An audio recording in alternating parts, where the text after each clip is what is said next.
Hey, it's your close personal friend, Lou Brutus, and we here, the world-famous HardDrive, are, of course, celebrating 25 years, which makes me feel really weird measuring increments of time that large. Now, my guests now can't do it in quite such large numbers, but they're kind of close. From Seether, Dale Stewart and Johnny Humphrey. Seether is celebrating 20 years. So, Dale, I'm going to begin with you because you've been there pretty much for the whole ride. Does it seem like 20 years to you? No, man. It went quick. I was drunk for a lot of it, so that probably didn't help. But no, time goes quick, man. Like I feel like just the other day we were in the garage, getting started and playing and thinking, dreaming big and what's going to be like one day if we get signed and all that kind of stuff. And then, man, you blink and it's 20 years later and shows no signs of slowing down either. Like every year is a little quicker than the one before. So it's crazy, man. I can't believe it's been 20 years, but yeah, hopefully we got another 20 in us. Amen. Johnny, you and I first came into contact when you were playing with the Nixons, when the Nixons first hit on the scene out of Oklahoma City, if I remember correctly off the top of my head. And I still sometimes joke, you're the new guy in Seether, and you're really not. And how many years have you been with Seether now, actually? It's been 17 years. Yeah. Isn't that crazy? Last November, 17 I was going to say, it was like, this has been like 6 or 7 years now. No, it's 17, Lou. 17, man. I'm getting old.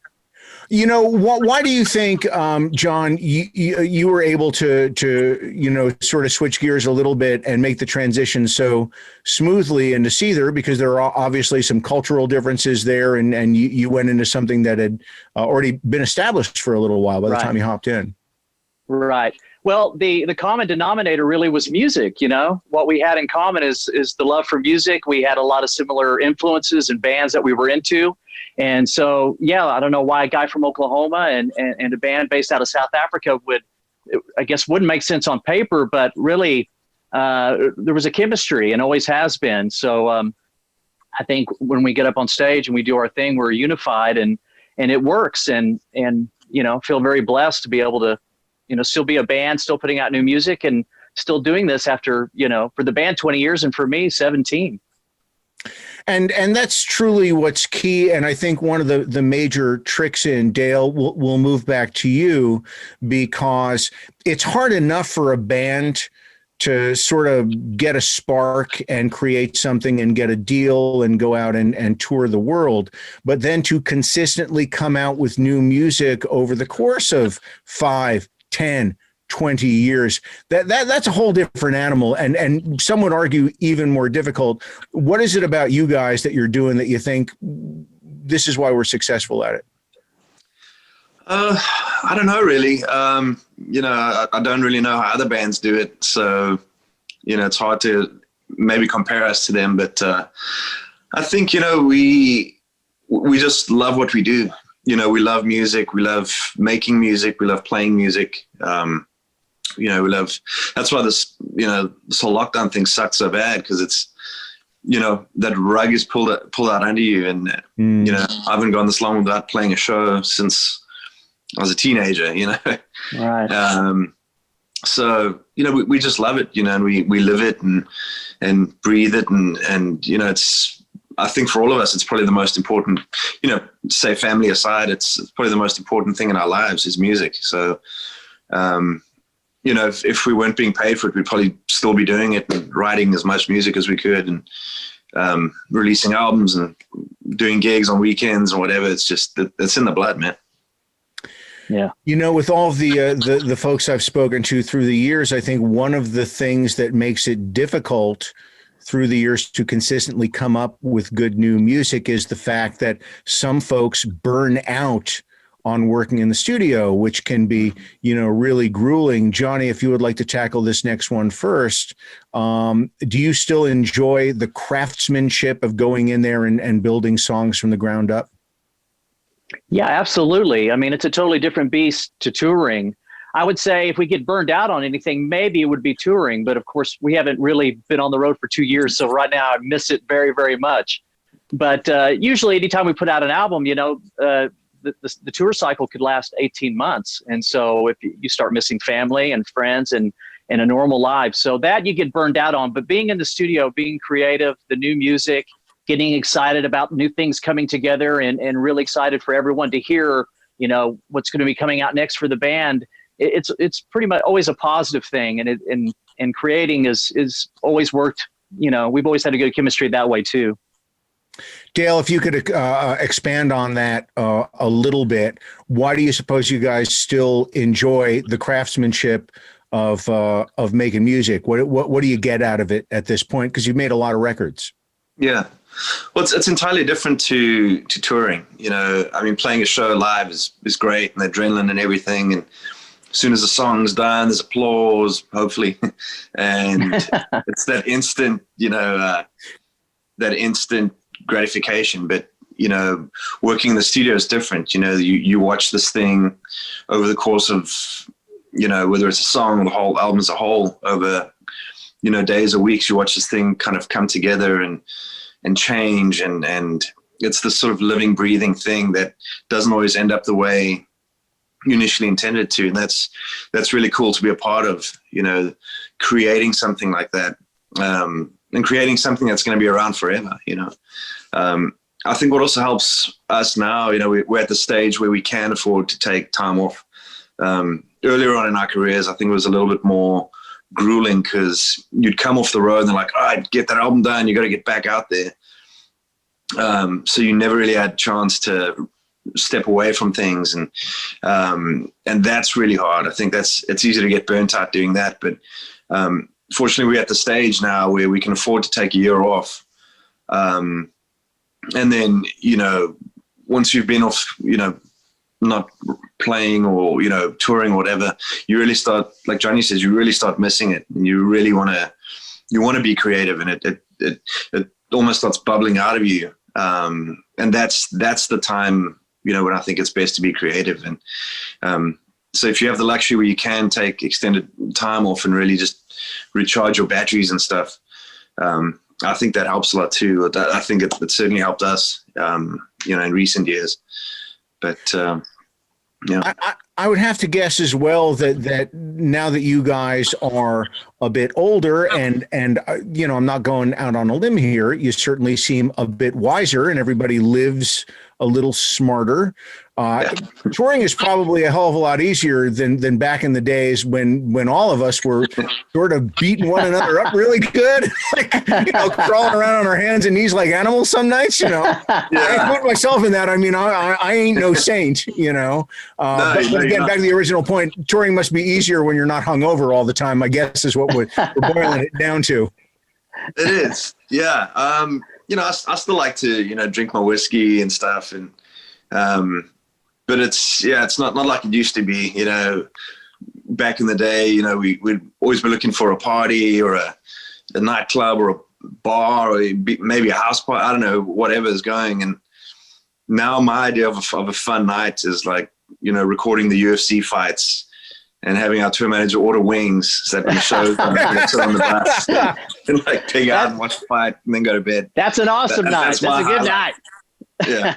Yeah, Johnny, if you want to continue that, compare a night early on in your career as a pro musician of what you would have considered a great night, and then do the A/B with what you now consider to be a really good night. Yeah, it's like Dale said, if you had a good time, you don't remember it. A good night was a blackout probably. And you'd wake up embarrassed about, okay, who do I have to apologize to today? One of those crazy nights. But like Dale said, now we look forward to ordering wings and putting on some UFC and just kind of hanging out. Definitely maybe quieter in some ways, but the nights have changed in some respects.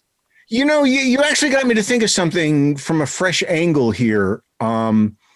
Normally, like I'll use myself for an example. When I would go out and get wasted and act stupid, the next day I would be seeing the same people because I was usually in the same place every day. However, touring musicians, if you do stupid shit, you don't have to worry about it or think about it for like another year or two till you cycle back. But then at those points, did you have to think, oh my God, the last time we were in Kansas City, I did this. And now I gotta, and did you have to remember not only back to a drunken night, but back to a drunken night a year or two ago and then retrace your steps? Yeah, absolutely. Right. Well, they let us back in the club. Remember what happened last time? You know, one of those deals. But we have a crew, which is like family. And, you know, you'd have to maybe apologize to some of those guys. At least I did anyway on some of those stupid nights. Well, the other one was too, like you'd you know, I wasn't married back in those days, but you'd be like, I don't know, partying, whatever. And you'd be kind of like texting with your girlfriend and you know, you'd kind of black out drunk and you'd go out to a club and you're partying and you know, you're like kind of texting, and then you'd wake up in the next morning. You're like, oh, I don't remember how the night ended. And then you like pick up your phone and then you have to like forensically like piece your night back together. Like, when was the last text sent? Are there any missed calls? You know, and then try and gauge the tone of the conversation. And then you make that phone call like, hey. And then I'm sorry. Hi. And you're like, okay, you're good. Or she's like, hey. And you're like, oh shit. Well, now I have to try and pretend like I know what happened. I'm fine. How are you? How are you? Yeah. So crazy night last night, huh? Yeah, but again, I would have to think that would, in some cases, maybe lead to good songs. You know, even though it may have ruined your personal life. Yeah, I think. You know, certainly, you know, I don't want to, you know, put words in Sean's mouth, but definitely in terms of lyrics and stuff like that, you know, a lot of that, you know, relationship troubles. I mean, that's great fodder for music and creativity. You know, yeah. I think it's those kind of things that make people want to write music. I think when you're really happy, you know, you might want to, you know, do something, but I feel like the best songs come out of, you know, heartbreak. You know, probably the best songs ever written were, you know, over a, you know, a bad breakup or a, you know, something sad. So yeah, that stuff, you know, it's terrible to go through, but it, you know, it is a muse in a way. So, yeah. And there's, you know, being in this industry, you know, there's plenty of that. Cause it is hard to maintain a relationship. You know, being away the whole time, being on the road, and just the nature of the business. It takes a special person to deal with that, you know. Yeah, and Dale, you bring up a great point, one that has come up really more often than usual the last year with everything going on, that throughout human history, out of great strife and out of great suffering comes great art. The entire Renaissance in Europe kind of sprang out of the Black Death. Yeah. You know, so, you know, it's maybe that was the ultimate turning a negative into a positive. And that's kind of a good lead in to the latest tune, Bruised and Bloodied, because, you know, I don't think it was, of course, planned this way, but it almost seems like it's a perfect song for the world to reemerge from too. Like, hey, the last year we've all gotten our asses kicked. But maybe it's a good song to move forward with. Do you get a vibe like that, either of you? I think so. Yeah, it's I think the whole album really, you know, the album does come from kind of a dark place, and it is very much a commentary on, you know, and you know, everything was written before the, you know, the COVID and everything. You know, we actually finished recording just before the whole COVID thing hit. But even then, you know, there were, you know, there's a lot of issues in the country, you know, whether it's political or, you know, now the COVID stuff. And, but the album's definitely a, you know, commentary on, you know, where the country is as a whole. But yeah, this COVID stuff's not helping, you know, locking people away, you know, and making them wear masks and everything. And I get it, you know, we don't want to try and contain it as much as we can, but I feel like the time has come to just say, okay, we've done what we can. We flattened that curve. Let's open things back up. Vaccines rolling out, and just, I mean, people need to, you can't have the remedy be worse than the symptom itself. Depression's up, alcoholism's up, I'm sure drugs are up, depression, all these really terrible, side effects from this stuff. So, and just, how many businesses are destroyed when it does open back up. I mean, how many live music venues are going to still be, functional? Right. I think there's a lot of our places we've played dozens of times over the years, places we love that might just not open back up. And it's a really sad thing. So yeah, I don't know, it's a double-edged sword, but I just want to play, man. Like I'll do what it takes to just open things back up. We can get out there and live our lives. I mean, what are you guys hearing on your end as performers as to that? Like, what does it look like is going to need to happen before we start to see shows on a regular basis? Of course, a high amount of vaccinated people is probably going to be the biggest step. But what are you guys hearing? No one's. I'm not going to try and hold you to anything that you say, but what are you hearing about what needs to happen, when it might happen, and what some sort of loose timetable might be?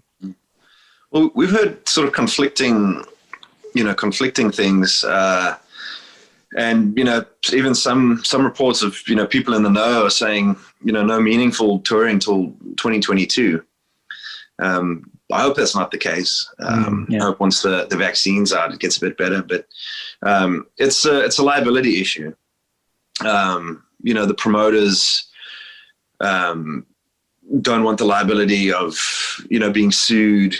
Say if someone gets sick. Now, how you prove where you got it, I don't know. With a potential 2-week incubation period, I don't know how you can pinpoint or prove that to a judge. But and then, I think venues are worried about the liability. And then apparently, with talks that people have been having, the promoters and the venues are going to try and pin the liability on the bands.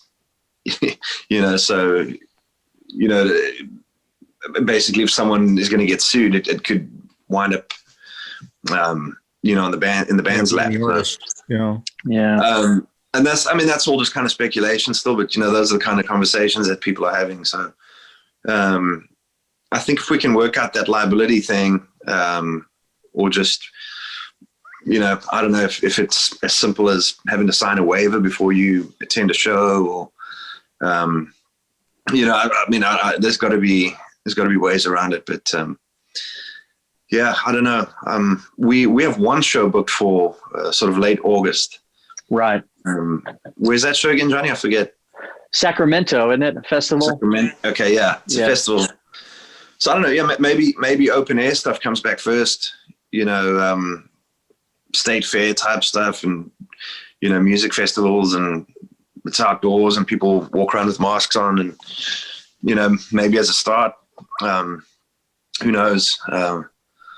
We just got to sit here and tread water while we figure it out. What might be some long-term things that come out of this? I'll give you a couple of examples. I think these are fairly positive things. One would be that there will be much easier ways for everybody to disinfect. There might be misting tents, and there could be hand wash stations, and something. And I know you guys have been over to Japan before. When I first traveled over there, it was the first time I saw a widespread use of masks. Yeah. Being a dumbass, I'm thinking, they're afraid of getting sick. What an idiot. And then somebody explained to me that I was in fact really stupid and didn't realize that these people were covering up because they were sick and wanted to keep other people from contracting, the cold or flu that they had. Yeah. Do you think we're going to see more of that stuff conscious in people's minds in the years to come, just because people are more aware of germ spread. Yeah, I think absolutely. I think some of these things, the masks you mentioned, are probably here to stay for a while anyway. Yeah, I absolutely believe that some of these things will stay in place, and hopefully maybe overall sickness will just push it down and generally not spread it, as many things as we used to, How would you guys, practical question, stay healthy on the road? One thing I stopped doing probably about 10 years ago, because I used to get horrible bronchitis every winter. And granted, I smoked back then, but I found that when I stopped shaking hands so much and did elbow bumps, and also stopped opening doors with my hands, I would pull my sleeve in all of the time. I still do that. And as silly as it sounds, I got sick a hell of a lot less. You guys meeting so many people, being in so many places. What were some tricks that you learned just to keep from generally getting, nasty crap all the time? Yeah. Well, I mean, lots of hand sanitizer. Lots of hand sanitizer. Yeah, we've been using hand sanitizer since before it was cool. Exactly. But yeah, I mean, every day we do meet and greets when we meet, 20, 30, 50 people. And, you go through and you're shaking hands and, you're not really thinking about it. But, once we started, and it's, nothing against the people, might not know you're sick. But whenever we're done, we'll sanitize the hands and, give them a wash. And, so we're pretty mindful about that stuff. And it's true, since we started, being pretty meticulous with that, we started getting sick a lot less. Because, man, getting sick on a tour bus sucks because one guy gets it and then it just... Everybody's got it. Everyone goes down. And you're just waiting for it to come. It sucks. So, tour buses... we try to do our best to, to just, nip it in the bud. But, yeah, that hand sanitizer, it does work. Tour buses, or as I like to call them, disease tubes. Tubes of disease Incubators. Rolling to your town soon. Wheels, I think. If you guys, if we could go back to the theme of the 20th anniversary, and of course the vinyl reissues that were late last year, if you could have yourself today in 2021 talk to yourself from 20 years ago, kid getting involved in music industry, what is the one piece of advice that you would give? Johnny, if you want to start. Don't. What's that? Don't get involved. That's what I tell people whenever they say, whenever people say I want to go into radio, and I'm like, go back, it's a trap. We're done for. Save yourself. Other than that, if there were one other thing, what would you tell yourself? Tell me a hard-earned lesson.